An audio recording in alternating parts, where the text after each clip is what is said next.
বিশ্বকাপের উদ্বোধনী ম্যাচের ধাক্কা সামলাতে না সামলাতে সামনে চলে আসছে বিশ্বকাপের দ্বিতীয় ম্যাচ। একদিকে ছিল বিটিএস আর কে ড্রামার দেশ দক্ষিণ কোরিয়া, আর অন্যদিকে ছিল ইউরোপের জায়ান্ট চেক প্রজাতন্ত্র।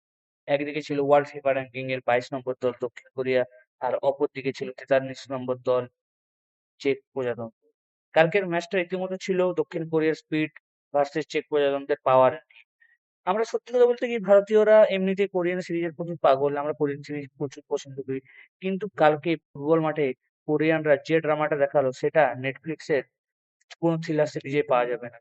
সত্যি কথা বলতে কি, ফার্স্ট হাফে চেক পর্যন্ত তাদের লম্বা চওড়া চেহারা আর ফিজিক্যাল গেম দিয়ে কোরিয়াকে বেশ একটু চাপেই রেখেছে, কিন্তু তারা গোল করতে পারেনি। খেলার প্রথমার্ধ 0-0 হিসেবে শেষ হয়। আসল খেলা তো শুরু হয় সেকেন্ড হাফে। ম্যাচের 59 মিনিট অব্দি স্কোর লাইন ছিল 0-0। এরপর চেক প্রজাতন্ত্র তাদের উচ্চতার সুবিধা কাজে লাগে। ভ্লাদিমির কোফাল একটা বিশাল সুন্দর থ্রো ইন করে এবং বক্সে দাঁড়িয়ে থাকা লেডিসলাভ প্রেপজি একটা পাওয়ারফুল হেডার দিয়ে গোলটা খুব সুন্দরভাবে জালে জড়িয়ে দেয়। এবং কোরিয়ানরা ডিফেন্ডাররা বুঝতেই পারে না বলটা কোন দিক দিয়ে এলো এবং কোন দিক দিয়ে গেল। পুরো যেন কেসটা জিলিপির মতো, মালটা কোন দিক দিয়ে এলো কোন দিক দিয়ে বেঁকে চলে গেল কেউ বুঝতেই পারলো না। কিন্তু আমরা জানি দক্ষিণ কোরিয়ারা শুধু এখানে মাঠে খেলতে আসেনি, তারা ম্যাচ জেতার জন্য এসেছিল।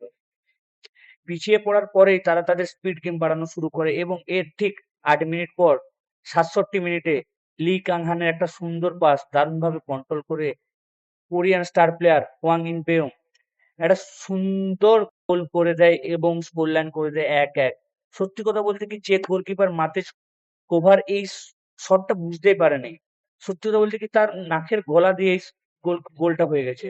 এই গোলটার পর কোরিয়ান প্লেয়ারদের কনফিডেন্স খুবই বেড়ে যায়। কিন্তু 77 মিনিটে শুরু হয় আর একটা ড্রামা। চেক প্রজাতন্ত্রের তমাস সুচেক কর্নার থেকে বল জারিয়ে একটা অসাধারণ গোল করেন। সবাই ভেবেছিল চেক প্রজাতন্ত্ররা 2-1 লিড পেয়ে গেছে এবং জিততে আর জাস্ট কিছু মিনিট দেরি। কিন্তু ভিআর চেকের পর দেখা যায় ওটা ছিল অফসাইড এবং গোলটা বাতিল করা হয়। মানে তাদের হাতে চলে এলো গোলটা, আবার হাত ফসকে বেরিয়ে গেল। এবং এই অফসাইডের রেস কাটতে না কাটতেই 80 মিনিটে কোরিয়ার কোচ একটা দারুণ ট্যাকটিক্যাল চাল দেন, সাবস্টিটিউট হিসাবে মাঠে নামা ওহো হিংগুকে।